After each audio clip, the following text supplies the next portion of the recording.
It says solve 3x equals 0. How is this different than questions we've had in chapter 6? Chapter 6, you would have just had like solve sine x equals 0. Yeah.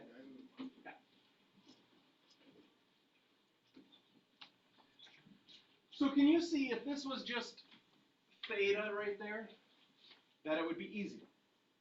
Think about your pi plate. Is sine of theta ever equal to 0? That's your y coordinate. Sure enough, it happens where? Where is sine of theta, y coordinate, equal to 0? Here, here, and here, right? So if this was just sine theta equals 0, you'd be able to say it's just 0, pi, and 2. Straightforward. This isn't much different, okay? But now instead of a theta in there, there's a 3x in there. So what do? Well, first of all, we have our domain that x is between 0 and 2 pi. Think of the following. If I got you to pick a number between 1 and 10, that's not hard to do, okay? But then I got you to multiply your number by 3. Does it make sense that everybody would have a number between 3 and 30? If you started between 1 and 10, and I told you to multiply it by 3, everybody would have a number between 3 and 30. If x is between 0 and 2 pi,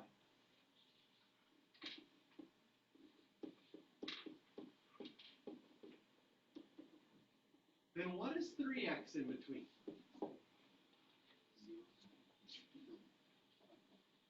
If 1x is between 0 and 2 pi, it would be between 0 and 6 pi. Does that make sense? 0 to 6 pi is like going around your circle not once, but 1 time would be 2 pi, 2 times would be 4 pi, 3 times would be 6 pi. So I give these questions a name. Sometimes if you say a certain type of question has a name, it's easier to remember how to do it. So I call this a multi-revolution question. And what we did here was step 1.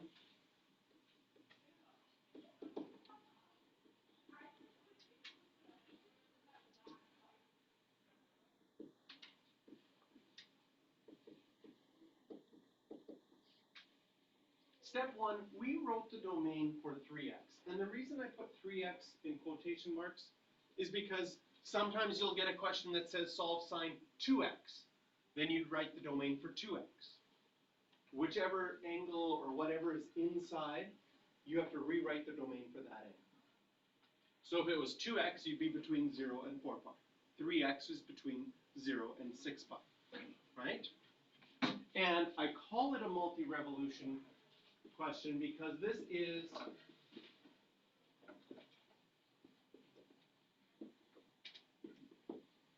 zero to 6 pi is 3 times around the circle.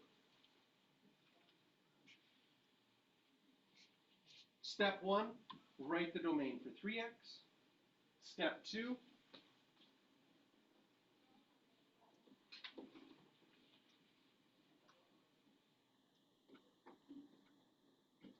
and again I'll put the 3x in quotations because it's going to change. But step 2 is you're going to solve for 3x. Just the same way as if you put your finger over top of this and just thought of it as theta, you could solve for theta. In fact, we did that already. We said it was 0 pi and 2 pi. But that was only once around the circle. So we would write it like this.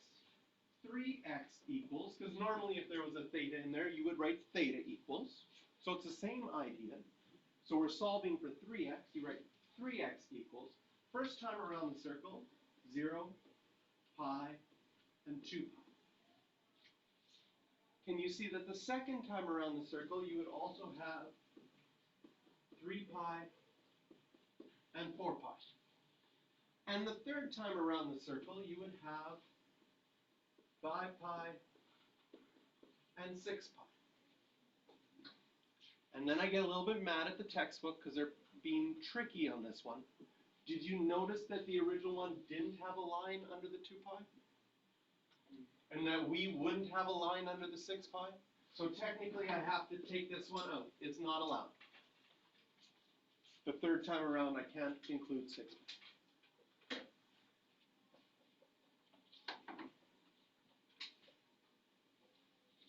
Step 3.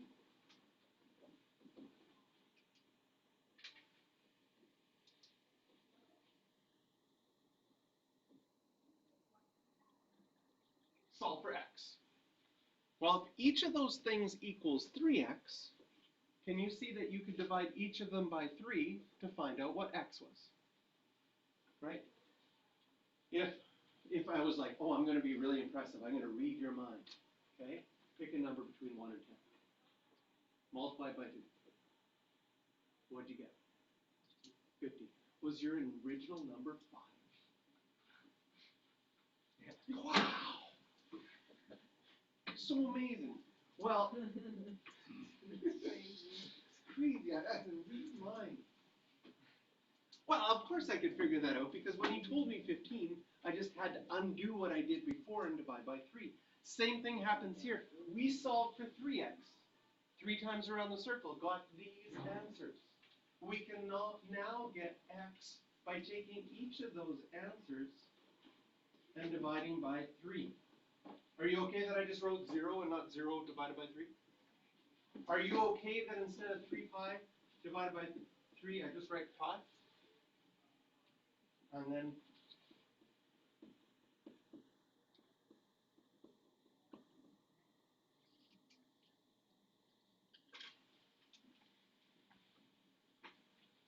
this is a multi-revolution question. So we have to think about how many times we're going around the circle, solve for that angle, just like we would normally, but 3 times around the circle, and then divide to find out what x is. Now part B says write the general solution.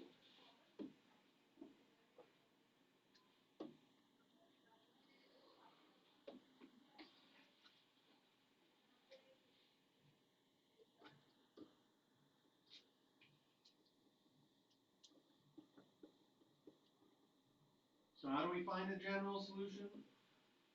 We solve between 0 and 2 pi. We did that in part A. And each of the answers that you get from 0 to 2 pi, you then add 2k pi. So the general solution for this one is as easy as just rewriting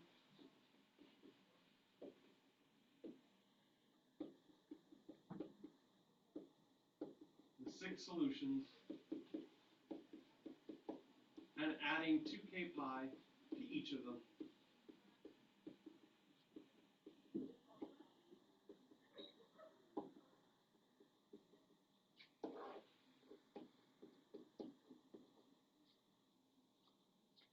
And you have your general solution.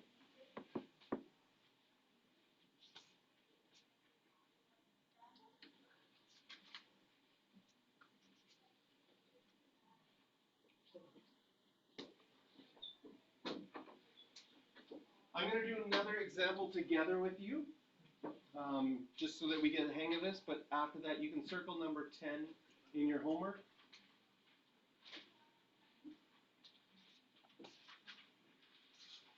Okay, so here is a second example.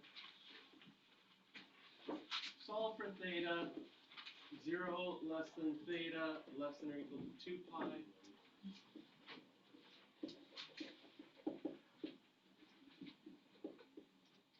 Cos of 2 theta is negative root 3 over 2. So we recognize it's a multi-revolution question because we have something more than just x inside of cos. So step 1, we look at our original domain and we rewrite our domain for 2 theta.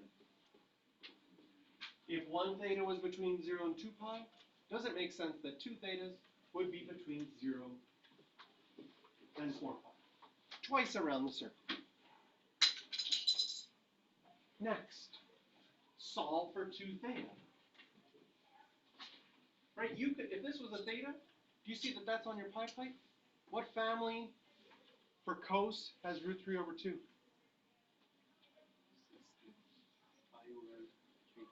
Oh. No, pi over 6. This is where you should probably answer really quickly. Say pi over, and then hesitate, because you're right. And then you just have to wait for someone else to say the number underneath, because that's the hard part. It is your pi over 3 family. And cos is negative in quadrants 2 and quadrants 3. So in quadrant 2, you would have 2 pi over 3. In quadrant 3, you would have 4 pi over 3. But that is the first time around, right? Starting here. It's hard thinking backwards and viewing it forwards. Here would be 2 pi over 3 in quadrant 2. Here would be 4 pi over 3 in quadrant 3. The second time around, how am I going to figure out what this one is? All the way around and back in quadrant 2. Does it make sense that you could just go from this one and add 2 pi to it? But if I'm adding 2 pi to a fraction, I need a common denominator. Are you okay that 2 pi is 6 pi over 3? So if I have 2 pi over 3 and add 6 pi over 3, I'm going to get 8 pi over 3. And same thing with this one. If I'm at 4 pi over 3, and I add another 2 pi to get to the same spot the second time around, I'm going to add 6 pi over 3 to this one, 10 pi over 3. And finally, solving for theta.